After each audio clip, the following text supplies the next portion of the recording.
Welcome to the Candid Conversation Show. I'm your host, Marilyn Fontaine, artist and creative coach for women who want success and income with ease.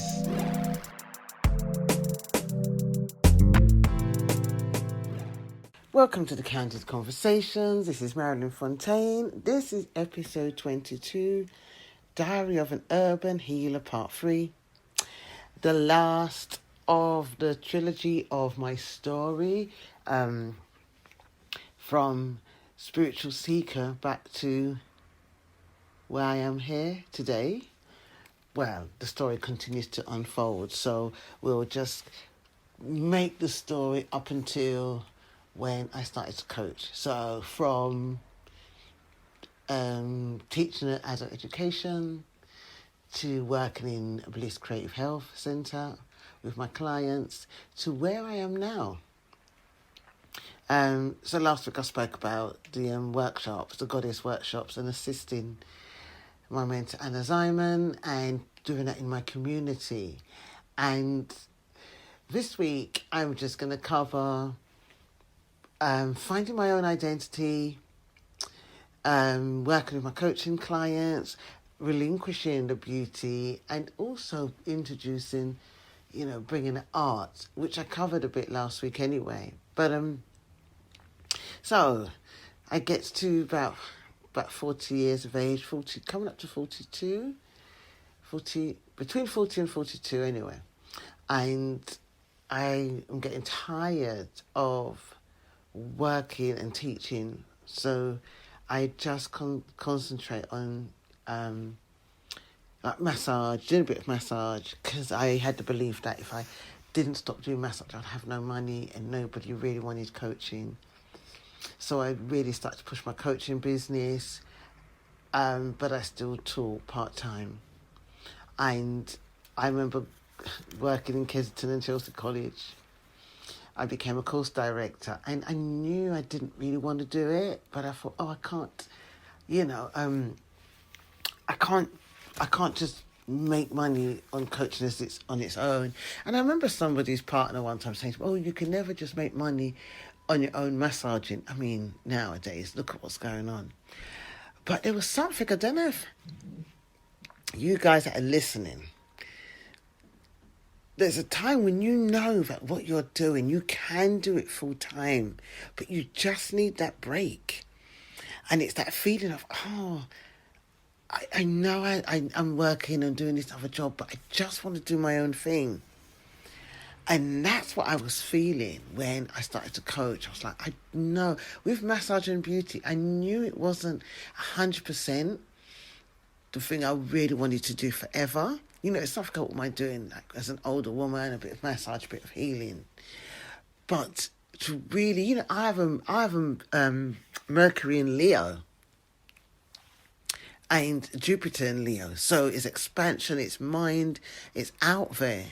And so for me, it was really important that I wasn't just passively, I wasn't working with somebody who's passive. So you'll find with massage, the massage therapist does the massage, but the person's own healing takes over afterwards. But it happens on a cellular level as well as, more than a conscious level. I wanted to work with both. I wanted to get to the parts that I loved in teaching and troubleshooting. I wanted to be able to do that with my clients. And this is why, even though I'm clairsentient and clairvoyant, it's not for me just to be a reader, because as much as as much as for me, I love to tell people that, what can happen, everybody has free will. And so therefore their outcome can change any moment. So a lot of really good readers are guides, and they're aware of that. And they say, well, this would happen if you do this. But for me, I wanted to incorporate some of those tools in everything I did. So I still taught, which I loved. There was a time when I was teaching personal development for women that had come out of prison, drugs or domestic violence, and we would also go into Holloway, and I loved it. I loved working with the prisoners in Holloway prison. I was able to teach counselling level 1, even though I'm not a qualified counsellor, but I was drafted to do that. And I enjoy that as well. That was something I enjoyed. But I just didn't like working for establishments. I just find the whole hierarchy and infrastructure of establishments just so destroying sometimes to the individuals that work there. And so, because of people's personalities and unhealed traumas themselves. So I was working, and then I decided to leave all adult education, all teaching, and I was just going to go it on my own. And then big crash money issue. I had to pay a massive bill. So that forced me having to go and work. So I used to travel and teach unemployed people to supplement my coaching business. And so that became the major thing, because I started to paint and create artwork. And people was asking me, can you do prints? Can you do this? So I would always meet people's demands in my business. I was very much if you want me to do this, I'll meet your demands, which was good. But where I'm now is from the inside out rather than what the demand is. And, that's when I learned I could charge what I deserved with my artwork, because it came from somewhere deep within. And it was my cousin Paul that was telling me, this is how much. You really need to think about your intellectual property, the prints, the value that you're putting on all your training. So it was really good. And then I got a studio. I had an exhibition of the work I did over the years, and I got an art studio. But what I was finding, I was teaching to pay for the studio. I wasn't working and teaching because I wanted to. I worked to pay for the studio. So I was under pressure to commercially create artwork, which is, again, a lovely lesson in production. But for me, it wasn't what I did my art for in the first place. So because I kept people pleasing and meeting demands, as opposed to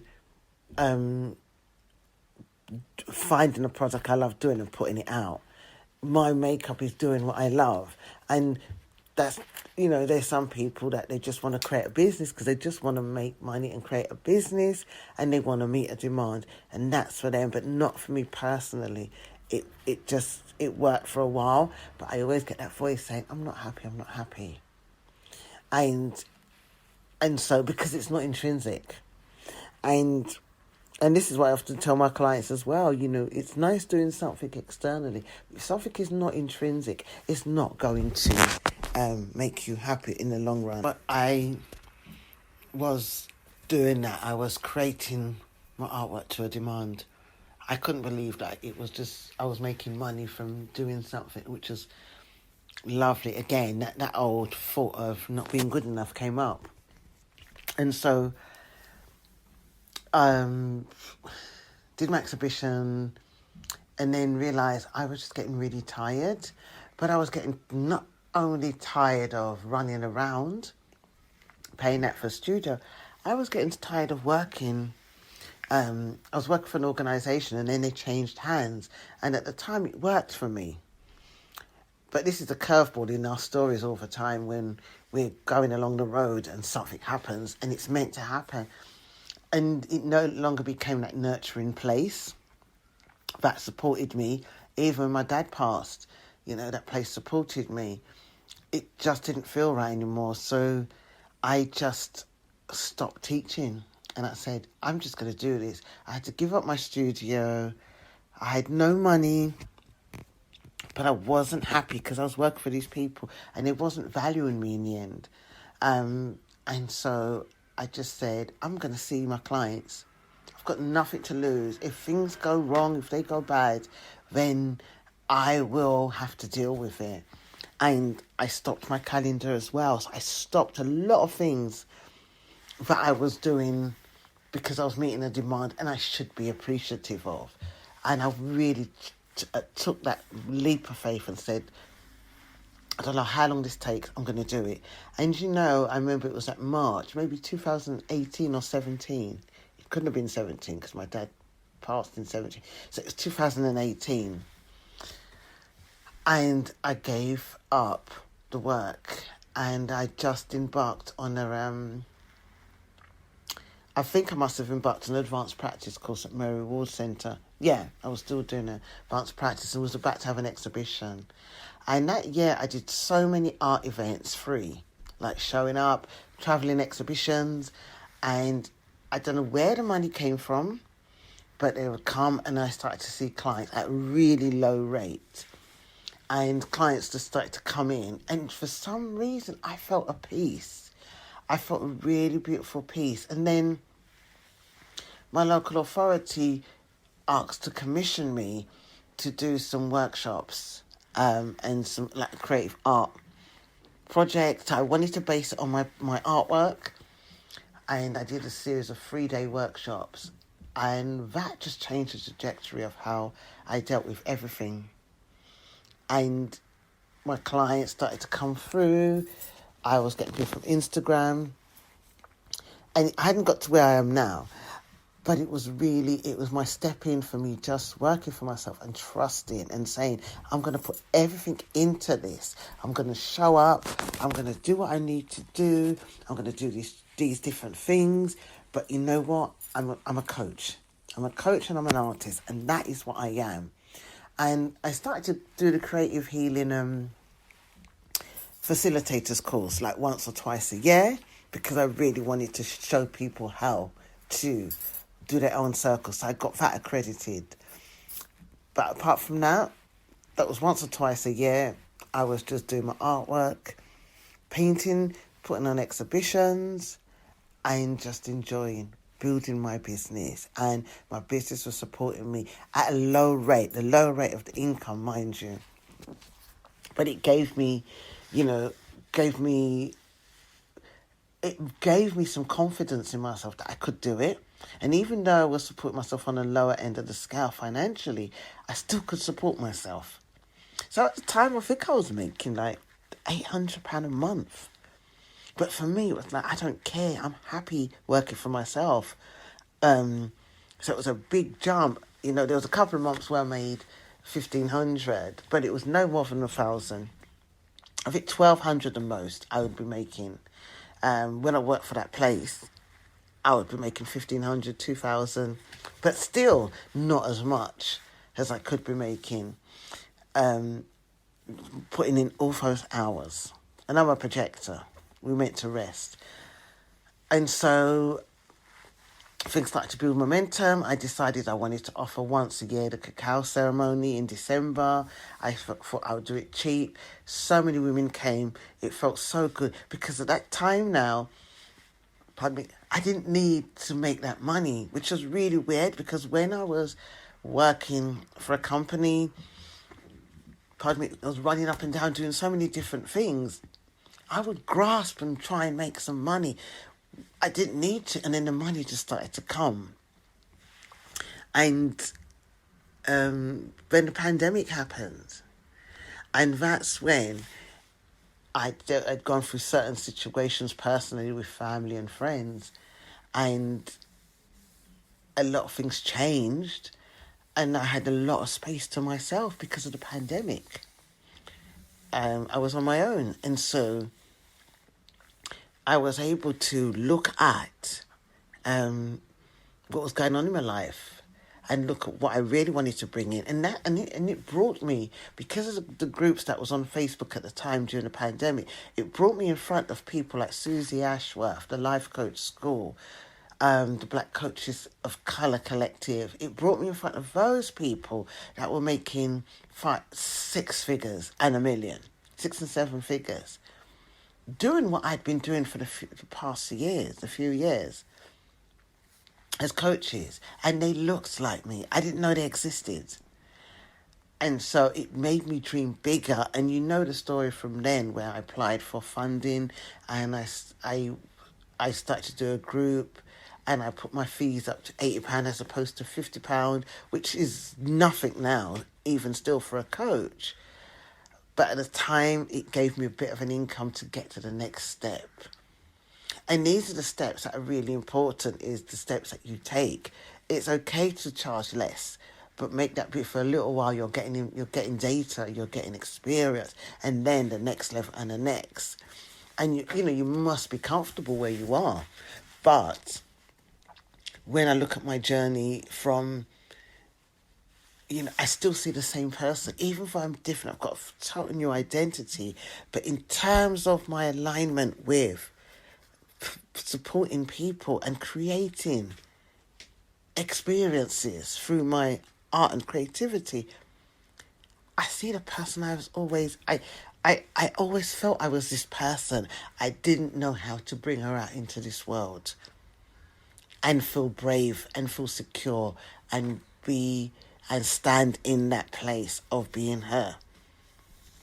And so the journey of the last few years, I'll say the last decade, was preparing me to do that. And when I was in it, I didn't think I could see the light at the end of the tunnel. I always knew I would get there, but then there was another part of me that was thinking, it's just not going to be possible. How is it going to happen? How am I going to get to this place where everybody's telling me we can't do it, things are hard, you have a mortgage, you're a black woman, you're a woman of a certain age, all the things that I should not have got to be.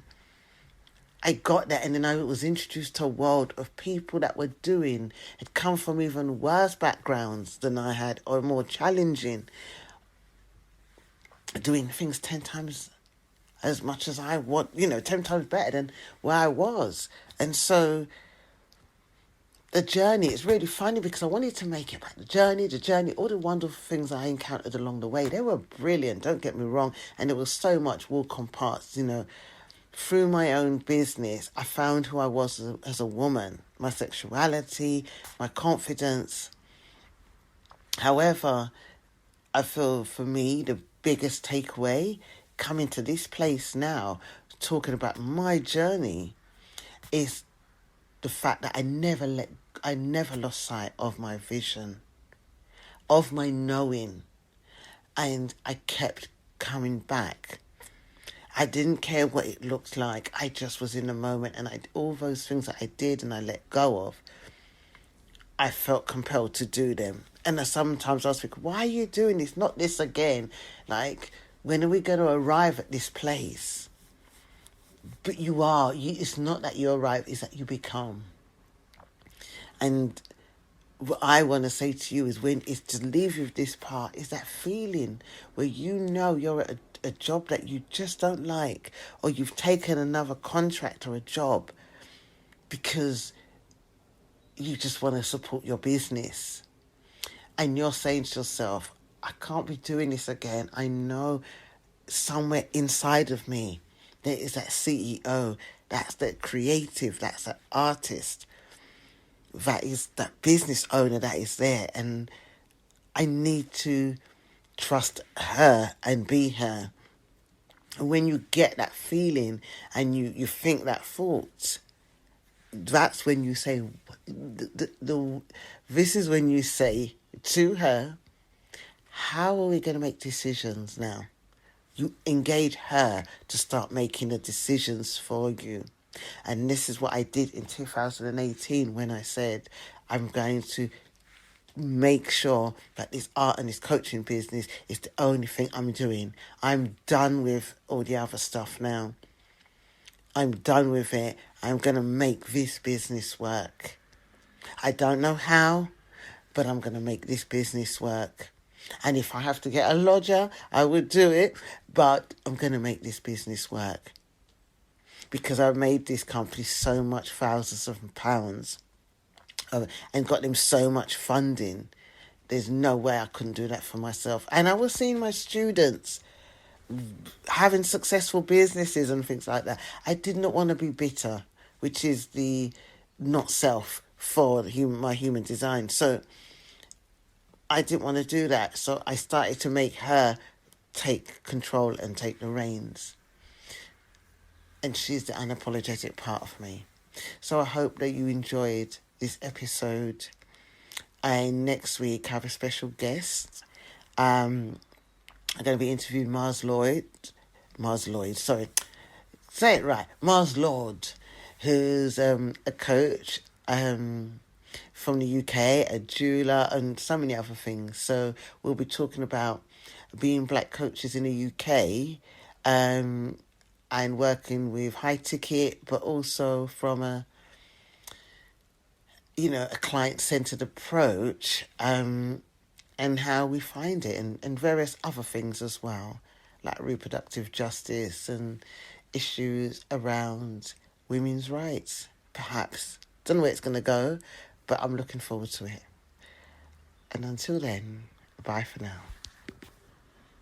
You want to be part of an incubator of some amazing creative women, then you need to join the Highly Capable Creative one-to-one program with me.